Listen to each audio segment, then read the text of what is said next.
ശശിനാസ് എല്ലാ വർക്കും കഴിഞ്ഞ് ചിത്രാഞ്ജലി പാക്കേജ് ചെയ്യാൻ വേണ്ടി അവിടെ പോയി. അവിടെയാണ് കെ ജയകുമാറാണ് അന്ന് അതിൻ്റെ തലപ്പത്തിരിക്കുന്നത്.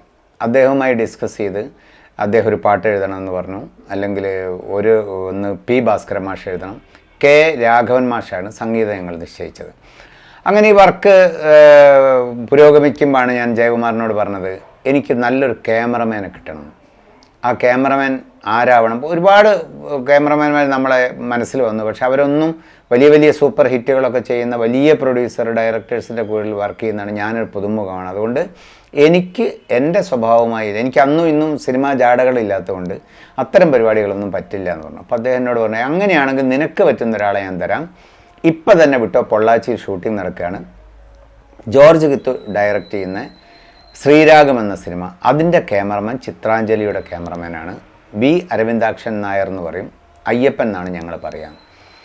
അപ്പോൾ പറഞ്ഞത് വെച്ചുകൊണ്ട്, ഞാൻ ഇതുവരെ കണ്ടിട്ടില്ല അദ്ദേഹത്തെ, പറഞ്ഞത് വെച്ചുകൊണ്ട് എനിക്ക് ഇഷ്ടപ്പെട്ടു. അങ്ങനെ ഞങ്ങൾ നേരെ അങ്ങോട്ട് വിട്ടു, പൊള്ളാച്ചിയിലേക്ക്. അവിടെ ആദ്യം ജയറാം ആണ് അതിൽ നായകൻ. ജയറാമായി സംസാരിച്ചു. അപ്പോൾ എന്നോട് പറഞ്ഞു, നല്ല ക്യാമറമാനാണ്, ധൈര്യത്തിൽ നിനക്ക് ബന്ധപ്പെടാമെന്ന് പറഞ്ഞു.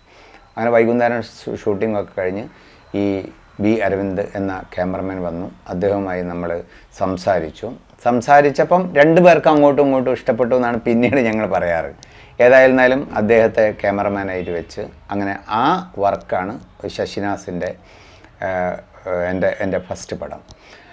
ശശിനാസ് ഇൻ്റർനാഷണൽ ഫിലിം ഫെസ്റ്റിവലിൽ പോയി 2 സംസ്ഥാന അവാർഡുകൾ കിട്ടി.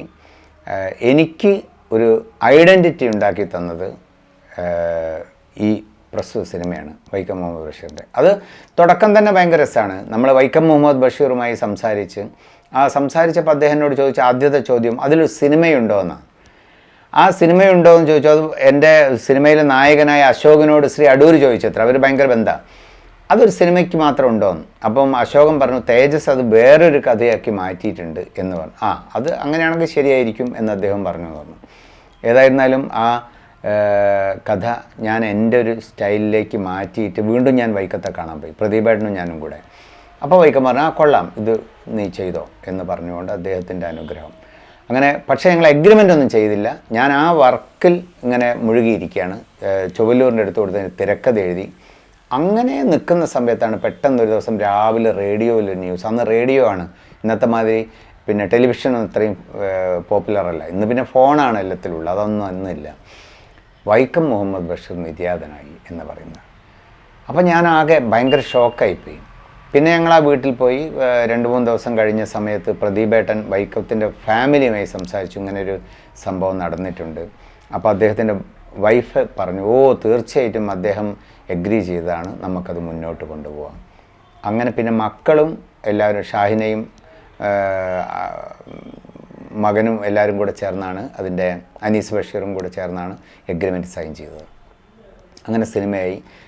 രാഘവ മാഷ് മ്യൂസിക് ചെയ്തു, പി ഭാസ്കര മാഷും ജയകുമാറും പാട്ടെഴുതി. രാഘവ മാഷ് അവസാനത്തെ പാട്ടാണത്, മധുമാസരചനയിൽ വഴിതെറ്റിപ്പോയൊരു വനമുല്ലപ്പൂവാണ് ഞാൻ എന്നുള്ള സംഭവം. രാഘവ മാഷും പിന്നീട് പാട്ട് ചെയ്തിട്ടില്ല. അദ്ദേഹം ഒരു സിനിമയ്ക്ക്, ബഷീറിൻ്റെ തന്നെ മറ്റൊരു സിനിമയ്ക്ക് പശ്ചാത്തല സംഗീതം ചെയ്തിട്ടുണ്ട്. അങ്ങനെ അതാണ് എൻ്റെ ഫസ്റ്റ് സിനിമ. അന്ന് എനിക്ക് കിട്ടിയ ഏറ്റവും വലിയ സംഭവം എന്നാണ് ശ്രീ അരവിന്ദ് അയ്യപ്പേട്ടൻ എന്ന് പറയുന്നത്. അദ്ദേഹത്തിൻ്റെ അവസാന നിമിഷം വരെ എൻ്റെ പ്രിയപ്പെട്ട ബന്ധമായിരുന്നു. പലപ്പോഴും ഞങ്ങൾ അങ്ങോട്ടും ഇങ്ങോട്ടും പോകാറുണ്ട്. അദ്ദേഹം സ്വല്പം അസുഖമായി കിടന്നപ്പോഴും തൊട്ടടുത്ത് ഞങ്ങൾ അദ്ദേഹത്തെ കാണാൻ പോയി. അങ്ങനത്തെ ഒരു ബന്ധം. അതുപോലെ തന്നെയായിരുന്നു ശോകനാശിനി എന്ന മേനോൻ സാറിൻ്റെ സീരിയലിൽ വർക്ക് ചെയ്യുമ്പം ഉള്ള ഒരു പരിചയം മാത്രമാണ് സോമേട്ടനായിട്ട്, MG സോമൻ എന്ന് പറയുന്നത്. അദ്ദേഹവും ഈ സിനിമയിൽ വരികയും എനിക്ക് അതിൻ്റെ ഡിസ്ട്രിബ്യൂഷൻ വരെ ഉജാല രാമചന്ദ്രേട്ടനുമായിട്ട് സംസാരിക്കാനും ഒക്കെ അദ്ദേഹം വളരെ താല്പര്യമെടുത്തു. പലപ്പോഴും ഇപ്പോൾ മാവേലിക്കര പൊന്നമ്മ ചേച്ചി ഒരിക്കൽ എന്നോട് ചോദിച്ചു, മോനെ സോമനുമായിട്ട് നിനക്കെന്താ എത്ര ബന്ധം? അവൻ കഴിഞ്ഞ വർക്കിൽ ഞങ്ങൾ കണ്ടപ്പോഴും നിന്നെക്കുറിച്ച് നല്ലതാണല്ലോ. അപ്പോൾ അവൻ ചേച്ചി അതൊന്നുമല്ല, ഞാൻ ഈ സിനിമാ ജാടകളൊന്നും ഇല്ലാതെ ഒരു സാധാരണ അധ്യാപകനായിട്ട് വർക്ക് ചെയ്യുന്നതുകൊണ്ടായിരിക്കാം എന്ന് പറഞ്ഞു. അദ്ദേഹവും നമ്മളെ വിട്ടു പിരിഞ്ഞു പോയി. എങ്കിലും എൻ്റെ ഇത്രയും ഇപ്പോൾ 4 വർക്കുകൾ ഞാൻ ചെയ്തെങ്കിലും അതിൽ ഇന്നും ഞാൻ എൻ്റെ ആദ്യത്തെ സിനിമയെ മധുരത്തോടു കൂടെ തന്നെയാണ് ഓർമ്മിക്കുക. അതിലെ നായകൻ അശോകനായിരുന്നു. അശോകൻ, ഗീതാ വിജയൻ നായിക, രുദ്ര, MG സോമൻ, പിന്നീട് റിസബാവ, മാമുക്കോയ, സുധീഷ്, ഇങ്ങനെയൊരു നിരയെന്നതിനുണ്ടായിരുന്നത്. അതിനുശേഷമാണ് രണ്ടാമത്തെ സിനിമ പൂനിലാവ് എന്ന് പറഞ്ഞിട്ടുള്ള ഒരു ചിൽഡ്രൻസ് ഫിലിം ഞാൻ എടുക്കുന്നത്. ഈ സിനിമ എടുക്കുമ്പോഴും അല്ലെങ്കിൽ മറ്റ് സിനിമകളെക്കുറിച്ച് ചർച്ച ചെയ്യുമ്പോഴൊക്കെ ഞാൻ സ്ഥിരമായി സിനിമ എടുത്തുകൊണ്ടിരിക്കുന്ന ഒരു ഡയറക്ടറല്ല. സിനിമ എടുക്കണം എന്ന് തോന്നുന്ന സമയത്ത് സിനിമ എടുക്കുന്ന ആളാണ്. അല്ലാതെ സിനിമ വർഷത്തിൽ ഇത്ര എടുത്തോളണം എന്നൊന്നും ആഗ്രഹിക്കുന്ന ആളല്ല. അന്നും ഇന്നും അങ്ങനെയാണ്. പൂനിലാവ് സംസ്ഥാന PRD ഏറ്റെടുത്തു, വിദ്യാഭ്യാസ വകുപ്പ് ഒക്കെ ആയിട്ട്. എൻ്റെ ഒരു സുഹൃത്ത് CM അഹമ്മദ്, CM നല്ലെണ്ണ എന്ന് പറഞ്ഞ ഒരു ഉൽപ്പാദനം ഉള്ള ഒരാളാണ്. CM അഹമ്മദാണ് നിർമ്മിച്ചത്. അതിൽ MG സോമൻ, സുധീഷ്, ബീന ആൻ്റണി അവരൊക്കെ അഭിനയിച്ചത്. അതും കഴിഞ്ഞു. പക്ഷെ അതിൻ്റെ ഇടയിലൊക്കെ ഞാൻ തുടങ്ങിയത് ചിത്രകലയിലൂടെയാണ്. പിന്നീട് ഞാൻ അതേപോലെ തന്നെ 1980 സ്റ്റാർട്ട് ചെയ്യുന്ന ഒന്നാണ് മാജിക്കിനോടായിരുന്നു എനിക്ക് ഏറ്റവും അധികം താല്പര്യം ഉണ്ടായിരുന്നു. അപ്പോൾ മാജിക് ഇന്ന് എനിക്ക് 16 പേരടങ്ങുന്ന ഹിപ്നോസിയ എന്ന് പറഞ്ഞൊരു മാജിക് ട്രൂപ്പ് സ്വന്തമായിട്ടുണ്ട്.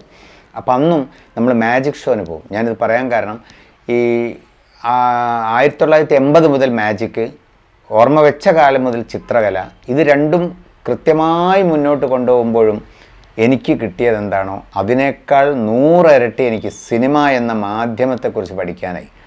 കാരണം ഒരു സിനിമ ചെയ്തപ്പോൾ മറ്റേത് രണ്ടും വർഷങ്ങൾ ചെയ്തിട്ടും കിട്ടാത്ത പബ്ലിസിറ്റി എനിക്ക് സിനിമയിലൂടെ കിട്ടി. ഇതാണ് സിനിമ ഇത്രയും ജനകീയമാണെന്ന് നമ്മൾ മനസ്സിലാക്കുന്നത്. അപ്പോൾ ഒരു കാലത്ത് സിനിമയെക്കുറിച്ച് ഒരു താല്പര്യമില്ല, ഷൂട്ടിംഗ് പോലും കാണാൻ പോകാത്ത ഞാൻ സിനിമയിൽ എത്തിപ്പെട്ടപ്പോൾ ഉള്ള മാറ്റം ഭയങ്കരമായിരുന്നു. പക്ഷേ ആ സിനിമയിലുള്ള നമുക്ക് ഇഷ്ടപ്പെടുന്ന കുറേ മേഖലയുണ്ട്, ഇഷ്ടപ്പെടാത്ത മേഖലയുണ്ട്. ഇഷ്ടപ്പെടാത്ത മാറ്റി നിർത്തിക്കൊണ്ട് ഇഷ്ടപ്പെടുന്നത് മാത്രം ചെയ്താൽ ഒരു കുഴപ്പമില്ലെന്നാണ് ഞാൻ വിശ്വസിക്കുക, അന്നും ഇന്നും.